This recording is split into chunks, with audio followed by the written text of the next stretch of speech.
Affaires publiques, l'émission politique de Judaïque FM, présentée par Alexis Lacroix, directeur délégué de la rédaction de l'Express. Noémie Madar, bonjour. Bonjour. Alors vous avez 25 ans, vous êtes diplômée du CELSA et de Paris-Dauphine, et vous êtes, depuis 2 semaines maintenant, la nouvelle présidente de l'Union des étudiants juifs de France. C'est un grand plaisir de vous recevoir à Judaïque FM. C'est une première, je pense, pour vous, au micro de Judaïque FM. On va évidemment évoquer les axes de votre présidence débutante. Mais tout de suite, évidemment, on est rattrapé par l'actualité depuis avant-hier. Cette tuerie, cet attentat qui a été commis dans la ville allemande septentrionale de Halle contre une synagogue. Reviviscence d'une forme de néonazisme que certains croyaient éteint ou en voie d'extinction. Quelles sont vos premières analyses à la suite du saisissement de toutes les communautés juives en Europe aujourd'hui ? Tout d'abord, nous pensons aux victimes, puisqu'il y a eu 2 morts. Et il faut dire aussi que cet attentat ciblait une synagogue et qu'après le terroriste s'est dirigé vers un restaurant turc et que c'est un terroriste d'extrême droite, néo-nazi, et qu'il porte en lui toutes les formes de haine, puisque à la fois il a voulu attaquer une synagogue pour un motif antisémite et il s'est dirigé vers ce restaurant donc pour un motif raciste. Donc on retrouve ici vraiment les origines de l'extrême droite et des néo-nazis allemands. Et voilà. Est-ce que vous avez le sentiment que pendant plusieurs années, certains auraient eu tendance à minimiser en quelque sorte les rémanences, les permanences de cette vieille haine qui est un des carburants de l'antisémitisme au seul profit de l'islamisme? Est-ce que c'est votre sentiment aujourd'hui? Certains peut-être, nous ne l'avons pas fait à l'UEJF. Je pense qu'aujourd'hui il y a ces 2 formes de haine qui font des morts et qui font des morts en France et en Europe. On l'a revu hier à la préfecture avec l'attentat la semaine dernière. Donc malheureusement nous sommes dans un contexte où ces 2 formes de haine sont violentes et voilà. mènent à la mort. Et il faut, Noémie Madar, j'imagine, comme vous le faites à la tête de l'UJF, à la fois les penser et les combattre toutes les 2, sans opposer en quelque sorte l'une à l'autre. Alors, c'est le titre d'un magazine cette semaine, le magazine Le Point. Sommes-nous devenus lâches? C'est votre sentiment aussi? Vous avez peur que la société française soit une société finalement d'hyper-individualisme dans laquelle il est de plus en plus difficile de mobiliser les consciences, d'éveiller les esprits à cette double menace? Non, je ne pense pas que nous sommes. Vous ne pensez pas? Je pense pas que nous soyons devenus lâches. Je pense pas que la France devienne lâche non plus. C'est plus difficile de mobiliser. C'est une réalité. Il y a quelques années, quand il y a eu l'attentat de l'Hypercacher et de Charlie Hebdo, nous étions 3-4 millions dans les rues. Aujourd'hui, il y a une forme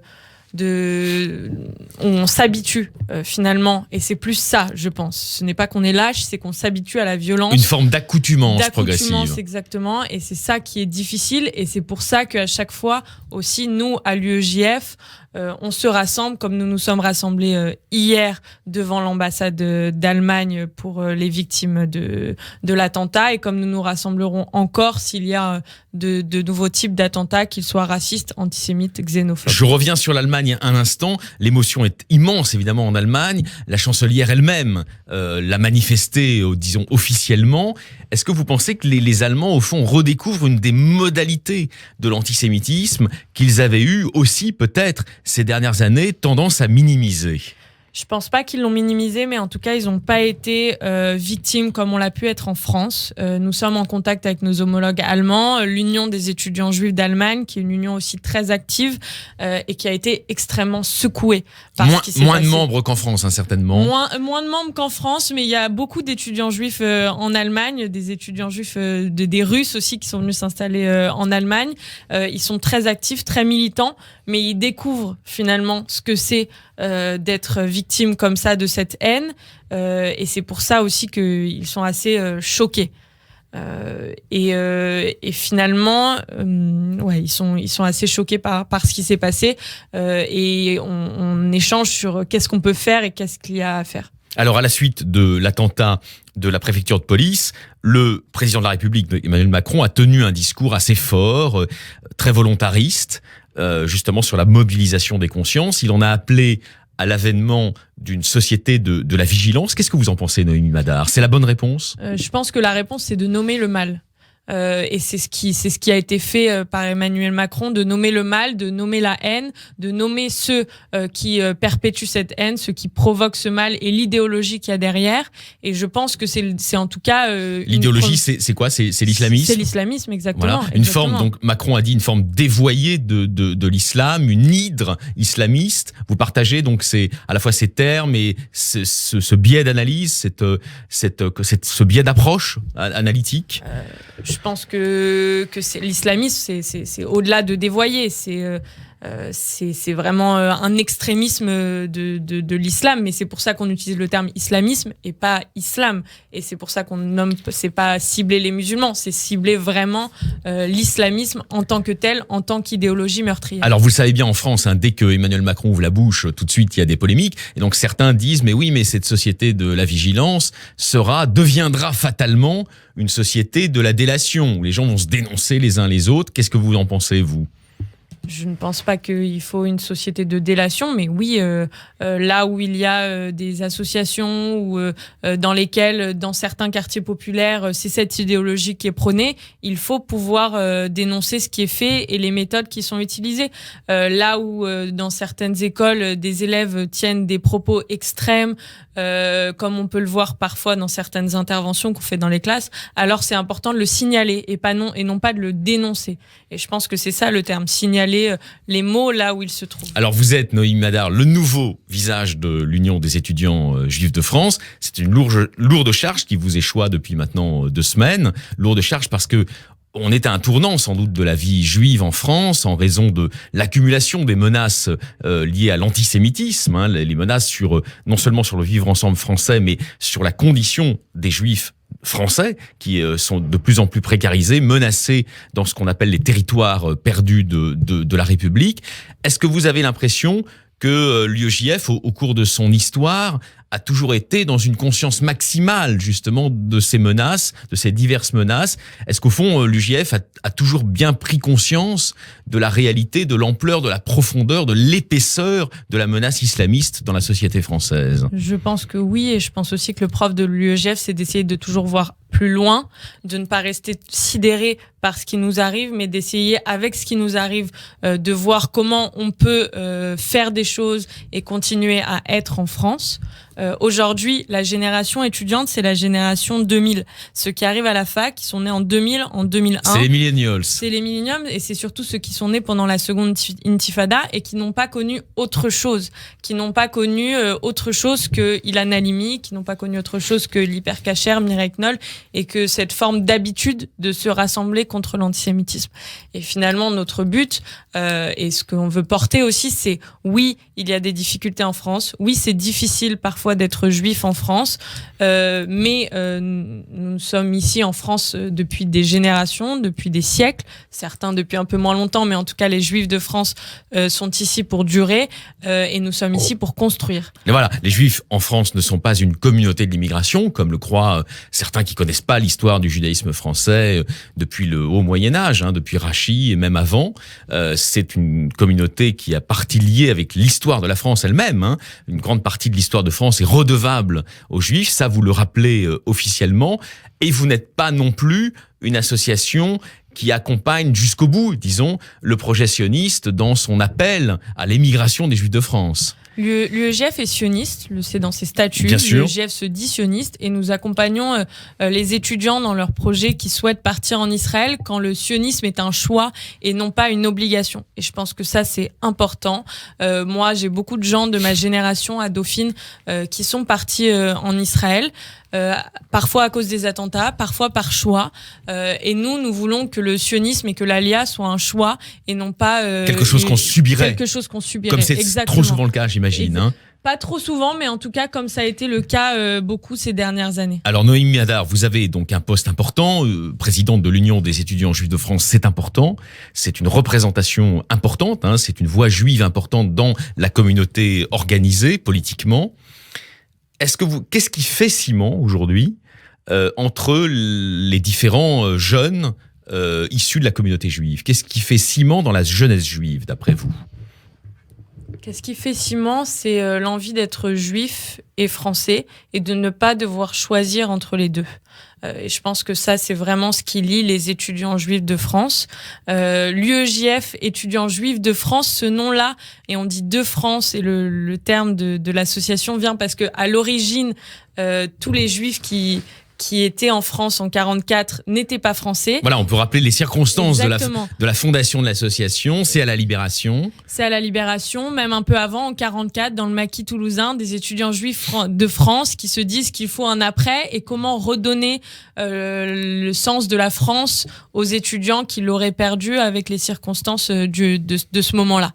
Et donc, ça a commencé comme ça et ça continue encore comme ça. Et donc, par-delà toutes les différences idéologiques ou politiques qui peuvent exister, de sensibilité au sein des étudiants, au sein de la jeunesse juive française, ce qui fait ciment, c'est au fond l'amour de la République. C'est ça que vous nous dites. L'amour de la République et pouvoir vivre son identité de façon apaisée en France. Et ça, c'est une volonté et c'est un but auquel on aspire en tant que JF. Alors justement, vivre de manière apaisée, est-ce que ça veut dire que vous continuez avec votre présidence, le combat pour éviter qu'il y ait des examens universitaires les jours de fête? C'est un combat et récemment, là, avec Kippour et Rosh Hashanah, ça a été un sujet extrêmement prégnant pour les étudiants parce que, de fait, Kippour et Rosh Hashanah tombaient assez tard. Donc, dans un moment où il y avait déjà des examens et déjà Kippour. Et on a été confrontés dans beaucoup d'universités à des professeurs, à des enseignants, à des administrations qui disaient aux étudiants vous devez choisir entre votre religion et le fait d'être étudiant dans notre école et dans notre université. Nous avons accompagné les étudiants dans leur démarche, il y a une circulaire qui existe, nous avons accompagné les étudiants pour qu'ils fassent connaître cette circulaire et pour que les professeurs ne tiennent pas ce type de propos qui, d'une certaine manière, exclut les étudiants juifs du champ républicain, exclut les étudiants juifs du fait de pouvoir faire leurs études et d'être ce qu'ils sont. Et nous continuons et de façon non pas affichée, mais bien dans les facs, le plus tranquillement possible, si on peut dire. Et s'il y a des problèmes, nous saurons aussi le faire entendre à qui de droit. Alors, est-ce que la défense, disons, sourcilleuse de la laïcité va être au cœur de vos priorités sous votre présidence ? La défense sourcilleuse de la laïcité, oui, tout en acceptant l'identité de chacun. Et la laïcité, ce n'est pas la négation des identités, la négation de ce que chacun peut porter en lui. C'est pas la négation du fait religieux, comme dit Régis Debray ? C'est pas la négation du fait religieux, c'est pas l'effacement de ce qu'on est dans l'espace public, et c'est pouvoir en toute simplicité être juif dans l'université et pouvoir faire Kippour sans qu'on vienne nous demander de choisir entre l'un et l'autre. Alors aujourd'hui, la laïcité en France, elle est menacée ? Je dirais qu'il y a une crispation. Il y a une crispation et nous on le ressent dans certains crispation établissements. De qui ? Des anti-laïcités ? Non, crispation de la part de certains établissements, de ne pas savoir trop où se placer sur le seuil de la laïcité. Il y a une crispation et nous on essaye d'accompagner la laïcité, en tout cas dans les universités, pour que ça se passe au mieux. Alors l'UEJF a toujours été au cœur des combats républicains. Est-ce qu'aujourd'hui, avec votre présidence qui commence, Noémie Madar, le combat contre l'antisémitisme est absolument fondamental et doit devenir, j'allais dire, un combat de tous les Français, tous les Français, même ceux qui ne sont pas juifs? Il est absolument fondamental. Il l'a été dans les mandats précédents, dans celui de Sacha Gozlan, celui de Sacha Engewirtz, le combat contre le racisme et l'antisémitisme. Vous dites racisme et antisémitisme. Oui, je pense que c'est là, important. Là, quand vous dites ça, vous prenez donc une responsabilité politique. C'est d'aller à l'encontre d'un discours qu'on peut entendre dans une partie des communautés juives, de personnes qui pensent, sous le choc des événements depuis plusieurs années, que le syntagme lutte contre le racisme et contre l'antisémitisme n'a plus de sens, qu'au fond, il faut les dissocier, il faut lutter seulement contre l'antisémitisme. C'est pas ce que vous pensez? Non, c'est pas ce que nous pensons, c'est pas ce que je pense. Le propre de l'UEJF, c'est d'aller du particularisme vers l'universalisme, et c'est vraiment ce qui a du sens pour nous. Et nous attaquerons là où il y a du racisme, nous attaquerons là où il y a de la xénophobie, et nous accompagnerons les étudiants dans ce sens-là. L'UEJF est partenaire d'SOS Racisme sur de nombreux combats, et je pense que notre responsabilité en tant qu'étudiants juifs de France, c'est justement d'être dans ce combat universel et non pas dans un combat particulier. Alors vous êtes une battante, une combattante, ça s'entend à vos réponses, Noémie Madar, mais qu'est-ce que vous répondez à ceux qui se demandent si depuis plusieurs années, l'UEJF n'est pas dans une forme d'angélisme par rapport à la société française? Ils peuvent se le demander. Je ne pense pas que c'est... Vous savez qu'il y a des gens qui se demandent ça. Il y a des gens qui se demandent ça, mais je pense que sur l'UEJF et sur le terrain, et c'est ça qui fait notre force. Nous sommes à la fois dans les universités, nous sommes dans certaines villes où c'est difficile d'être juif. Nous faisons du travail avec les associations de quartier. Et je dis à ces gens-là que peut-être de loin, ça peut sembler de l'angélisme, si c'est ce qu'ils pensent, mais alors qu'ils viennent et qu'eux aussi travaillent à ce que les Juifs de France puissent continuer à être en France de façon sereine. Et c'est ce que nous faisons. Et je pense que c'est le propre de notre action, c'est de ne pas se contenter de mots, mais bien d'aller dans l'action. Alors Noémie Madar, on est toujours à Judaïque FM, vous êtes dans l'émission Affaires publiques, c'est une de vos premières prises de parole comme présidente de l'UEJF. Vos relations avec les pouvoirs publics sur le terrain de la lutte contre l'antisémitisme, elles sont satisfaisantes? Vous voulez les renforcer? Vous avez des axes particuliers pour cette présidence de l'UEJF qui commence? On a des axes particuliers, notamment dans les universités. L'année dernière, on a constaté le regain d'un antisémitisme du quotidien, des étudiants isolés qui venaient vers nous en nous disant, voilà, je suis seul, il m'arrive ça, mais c'est trop compliqué de pouvoir le dire parce que justement, je suis seul. Et que si je le dis, alors ça va se retourner contre moi. Et ça, c'est vraiment un travail qu'il faut faire, d'aider les étudiants et que l'on mène, d'aider les étudiants à pouvoir dire et à pouvoir mettre des mots sur ce qu'ils vivent. Et on est en lien avec les pouvoirs publics, notamment dans les universités, sur la question des référents racisme et antisémitisme. Ce sont des personnes qui ont été nommées au début de l'année dernière par l'enseignement supérieur, une personne par université qui a pour mission d'accompagner les étudiants en cas de racisme, en cas d'antisémitisme et d'être vraiment la personne référente. Nous, notre rôle maintenant que ces personnes ont été nommées, c'est de faire en sorte qu'elles soient formées, faire en sorte qu'elles soient connues et c'est un travail qu'on fait en collaboration par exemple avec l'enseignement supérieur. Alors, bien avant le moment où vous avez été élu à la présidence de l'UEJF en juin dernier, vous aviez déjà pris l'habitude dans le bureau de l'UEJF de vous rendre dans beaucoup de collèges, dans beaucoup de lycées pour très concrètement y combattre, pas tellement d'ailleurs y rencontrer les jeunes juifs, mais plus largement y combattre la diffusion, la viralisation des préjugés antisémites. Est-ce que justement ces expériences sur le terrain ont été concluantes pour vous? Est-ce que vous avez eu l'impression, en visitant ces collèges, ces lycées, de faire très concrètement un peu reculer cette déferlante d'antisémitisme dans l'esprit de nombreux jeunes issus de l'immigration? Oui. Donc vous parlez là d'un programme qui s'appelle Coexiste, qui est un collectif de 3 associations, l'UEJF, SOS Racisme et la FAGE, et on intervient en milieu scolaire tout au long de l'année. On fait environ 250 interventions pour déconstruire les préjugés racistes et antisémites. Et la réponse à votre question est oui. Ça marche. Ça marche. En tout cas, nous faisons un travail dans les classes de venir un peu semer le doute, semer cette graine qui fait que les élèves à la fin se disent oula, mais en fait c'est plus compliqué. C'est plus compliqué. Tous les juifs ne sont pas comme ça, tous les arabes ne sont pas comme ça, tous les musulmans ne sont pas comme ci. Et en retournant d'une année sur l'autre dans différents collèges, on a à la fois des témoignages de professeurs et d'élèves qui nous disent à quel point ça les a marqués et ça les a fait réfléchir. Alors donc vous dites dans le contexte global où beaucoup de nos auditeurs s'inquiètent à juste titre du couplage d'une forme d'islamisme et de l'antisémitisme dans l'esprit de beaucoup de personnes issues de l'immigration, vous dites attendez, il y a encore des moyens et notamment ceux de l'école républicaine pour combattre la diffusion de ces préjugés. Vous avez l'impression que le ministre Jean-Michel Blanquer, le ministre de l'Éducation nationale, son secrétaire d'État Gabriel Attal vous accompagne correctement justement dans cette mission d'intérêt public? Je dis aux personnes qui nous écoutent qu'il y a une réalité face auquel nous sommes confrontés et nous ne sommes pas dupes sur ce qui arrive aux Juifs de France depuis plusieurs années. Mais en même temps, si nous sommes tous ici et si nous sommes en France et si nous avons fait le choix de rester, c'est que nous pensons qu'il y a un avenir. Et nous, comment on fait pour construire cet avenir? C'est notamment par ces interventions-là ou par ce qu'on fait dans certaines villes comme Aubervilliers, Villeneuve-la-Garenne, en lien avec les associations de quartier. Qu'est-ce que vous faites justement à Aubervilliers ou à Villeneuve?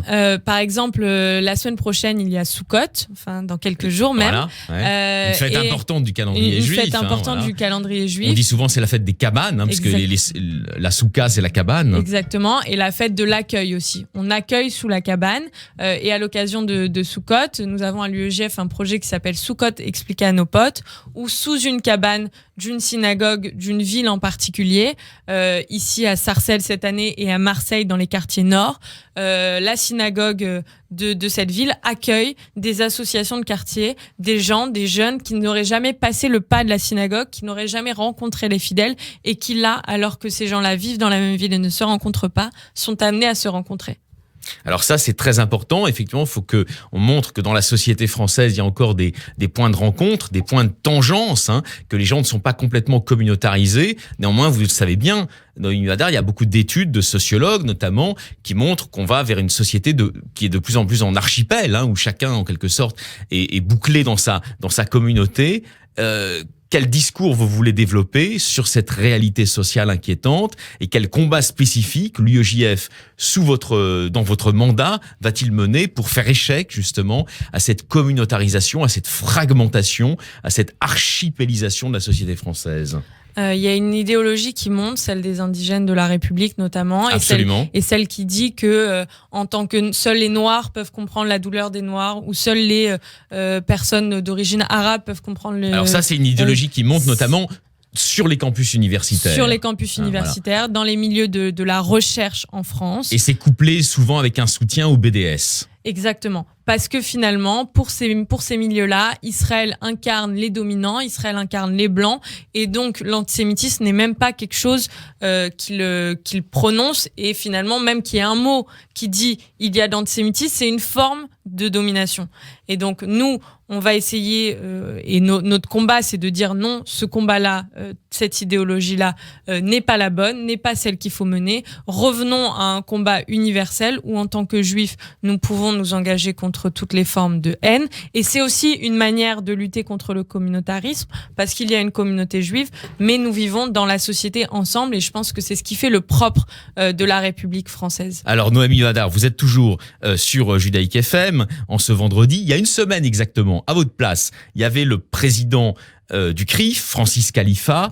Francis Khalifa déplorait la violence des discours tenus lors de la désormais tristement célèbre convention de la droite. Est-ce qu'en face d'une extrême gauche multiculturaliste et indigéniste, il n'y a pas en voie de formation à la droite de la droite quelque chose qui serait en quelque sorte le pendant de l'indigénisme de l'extrême gauche, qui serait une forme de néo-indigénisme français, en quelque sorte de tribalisme français, opposé à tout ce qui n'est pas français ou d'origine française?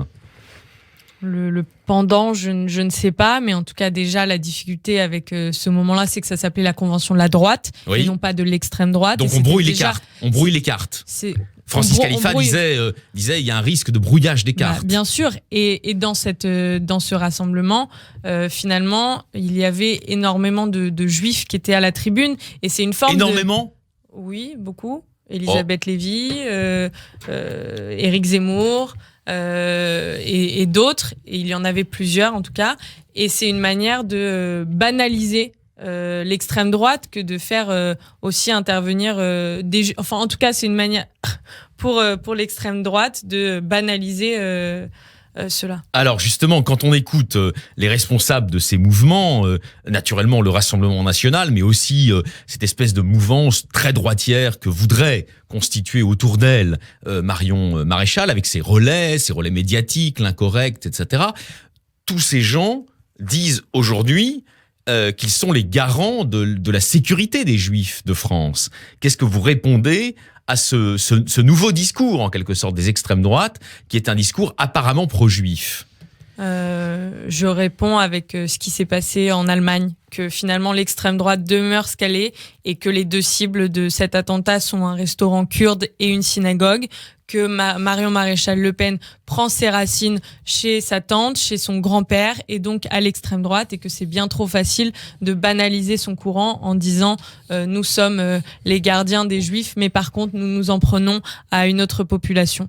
Nous savons toujours que les Juifs sont comme le petit poussin, dès que quand on s'en prend aux Juifs, il y a toujours quelqu'un derrière, et ici ce n'est pas les Juifs, mais finalement ce sera les Juifs. Alors il y avait une formule justement pour rebondir sur cette idée, Noémie Madar, il y avait une formule d'un grand écrivain des Lumières allemande qui était Goethe. Il disait: les Juifs sont le thermomètre du degré d'humanité de l'humanité. Est-ce qu'on peut dire ça aujourd'hui de la condition des Juifs français? Est-ce qu'ils sont le thermomètre de l'humanité de la société française?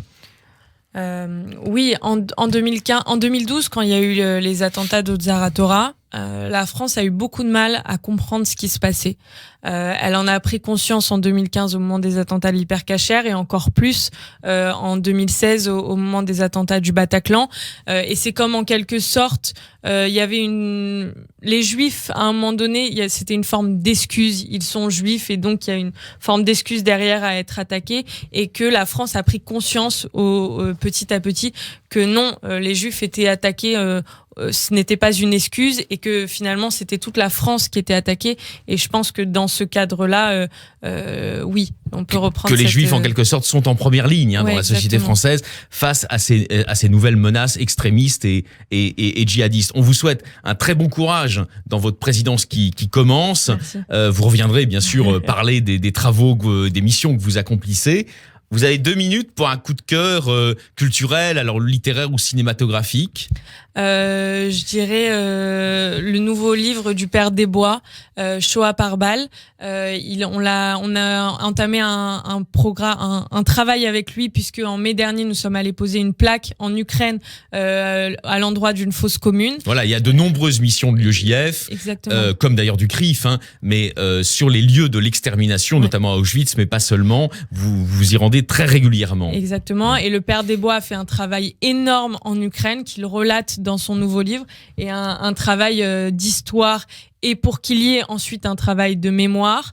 Et donc, je recommande ce livre parce que c'est quelque chose de très fort que de mettre au jour tout ce qui s'est passé en Ukraine et qui est encore particulièrement inconnu. Est-ce que vous avez l'impression, Noémie Madar, que la conscience des Français sur les différents modus operandi, en quelque sorte, de la solution finale, est en train de progresser, que maintenant, dans l'opinion publique, on commence à comprendre et à savoir qu'il n'y a pas eu que les camps d'extermination et les chambres à gaz, mais aussi des modes opératoires qui sont plus liés en quelque sorte à une violence de guerre civile. Oui, et surtout, on dit plus jamais ça dans le cadre parce qu'on pense au camp d'Auschwitz, par exemple, mais la Shoah par balle et les fusillades de masse, c'est encore quelque chose qui est énormément utilisé aujourd'hui dans des zones de guerre. Et finalement, mettre la lumière sur ce qui s'est passé, c'est mettre une lumière et pouvoir dire plus jamais ça aussi dans ce cadre-là et donc revenir à l'actualité. Noémie Madar, merci beaucoup d'avoir fait un tour par Affaires publiques. On vous réinvitera bien sûr très bientôt sur les ondes de Judaïk FM et on vous souhaite un très bon début de présidence. Merci beaucoup. Bon week-end à vous. Merci. Affaires publiques, l'émission politique de Judaïk FM, présentée par Alexis Lacroix, directeur délégué de la rédaction de l'Express.